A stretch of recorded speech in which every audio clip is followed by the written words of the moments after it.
One of the terms for grace is anugraha. And one of the definitions of that I love so much is to unfold himself.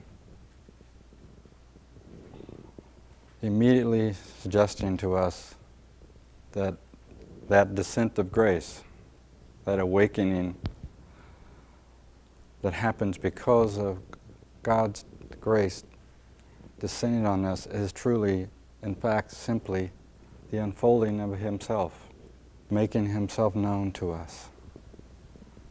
It truly is only grace that frees us.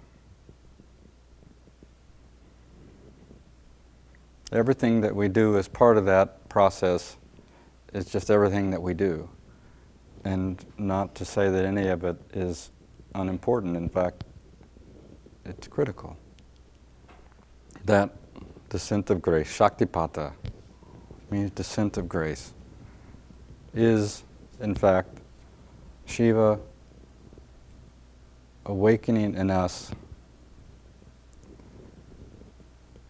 and activating within us the wish to know him through that awakening. Awakening us to the essence, the reality and the possibility of a spiritual life, and compelling us to go discover that. In many tantric scriptures, including Tantra Loka, that compelling is in fact the search for a teacher, the search for a practice. So this is my little simple outline of what I think happens when grace descends.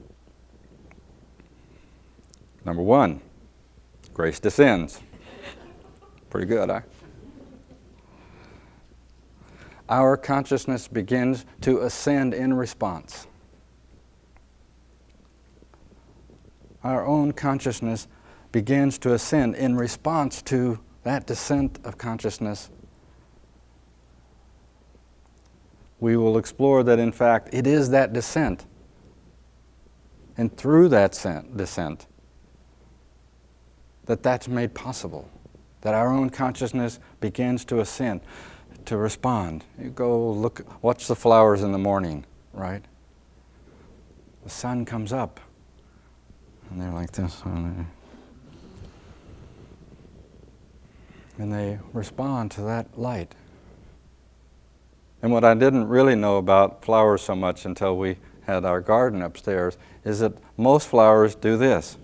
The sun comes up, and they watch like that. They follow the sun.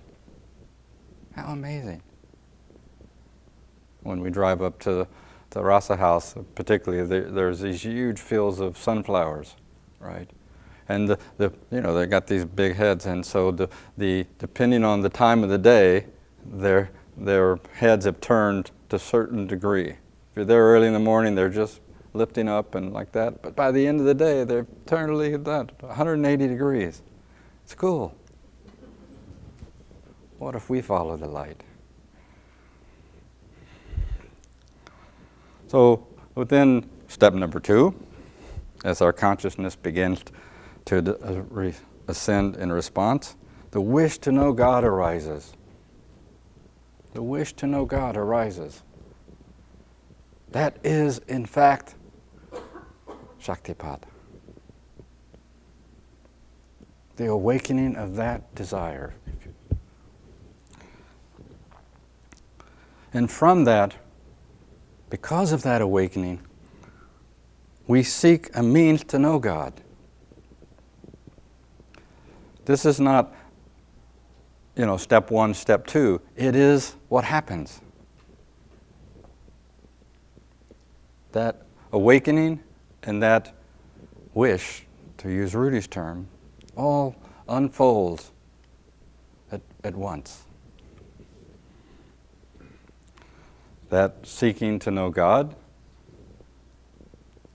a significant portion of that, aspect of that, is the search for a teaching, the search for a teacher, the search for the energy that we need to respond to that grace.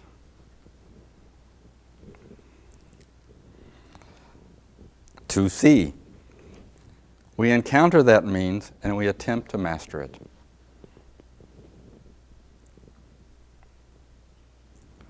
This wish arises, our radar goes up,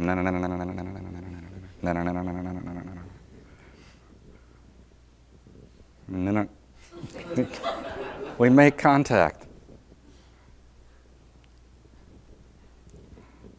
And we begin to attempt to master the means of that particular practice that we have manifested from within ourselves, magnetized from within ourselves.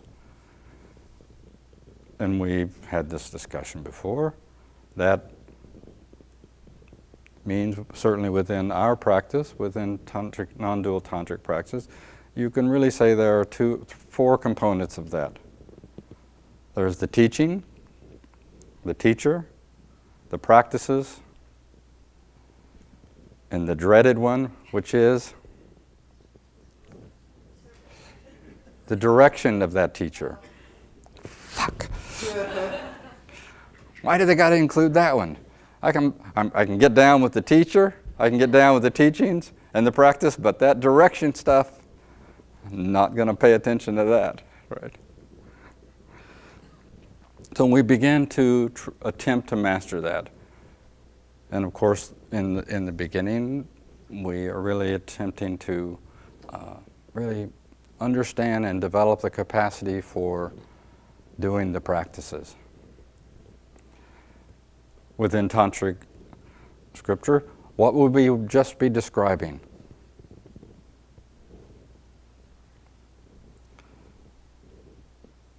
In a general, basic kind of way.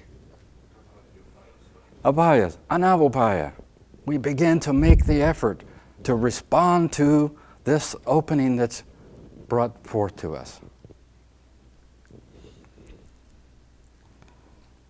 Upayas are what we do to engage the means, which is the engagement with the guru and with the teaching. Step 3. After we've done that for some period of time, little bit, we establish ourselves in permanent contact with the energy and consciousness within us, i.e., Shaktopaya. Through our engagement with that practice, with that teaching, through the mastery of those techniques, those practices, we make permanent contact with that flow of energy, to use our terms, with some deeper consciousness within us, which is the entire point of the teacher, the teachings, the practice, and the direction. To support us and to respond to the grace that's trying to free us. To support us in that process.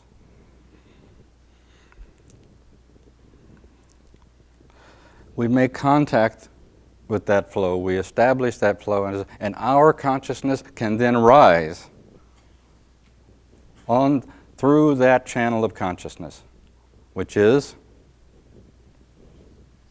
the Sushumna. What the dang is a Sushumna? Where is that thing? We find it in ourselves. We activate it. We become adept at its capacity. And through that, our consciousness can rise. In the process, if you will, burning through some obscurity that might have been there before we started the process, and that seems to get in the way of it. In that rising, something takes place. And I describe it as that which allows our perception to be able to see what it could not see before. we just described buddhi, purification of buddhi. The awakening of the capacity to see what we haven't seen before. That discernment that begins to have the capacity to distinguish between limited consciousness and unlimited consciousness. Between being trapped in our absolute separated individuality and beginning to understand that perhaps that's not quite exactly as we perceived it. We keep going, this flow of energy becomes stronger and stronger, and as this channel of consciousness opens and opens and purifies itself, and in this awakening of that discernment, something else takes place. We begin to understand and experience that we are not a separated identity. That we are, in fact, this individuated expression of that divine force that we connected to. That felt in the beginning like, oh, this is a nice thing. It feels flow, I feel good. I can burn my tensions in this. And that we call what? Shambhavapaya, but the state of Purusha is open to us. The consciousness of Purusha happens, right? Yes, which allows Shambhavapaya to express itself, yes. We've talked about that before. The separation between that consciousness of Purusha and the higher consciousness is, there's like no distance. But it is, in fact, that experience. I am an individuated expression of this divine whole. From there is where we ascend, truly ascend, past any experience of that separated identity. And then we get to step 4. This is really easy stuff, right? We live in and from a state of surrender. The only true place that grace can completely free us. That state of surrender. Shambhavapaya.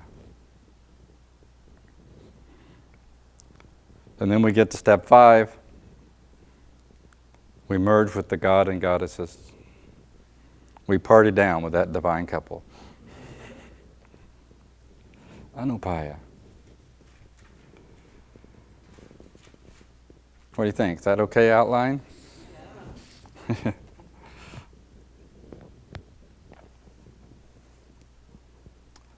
Anugrah, the unfolding of himself.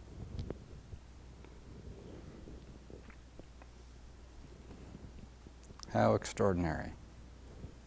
The whole question always comes up, why me? Or why not me? Good question. We'll certainly explore that. It's wonderful to have all of you here, and I look forward to the next few days with you.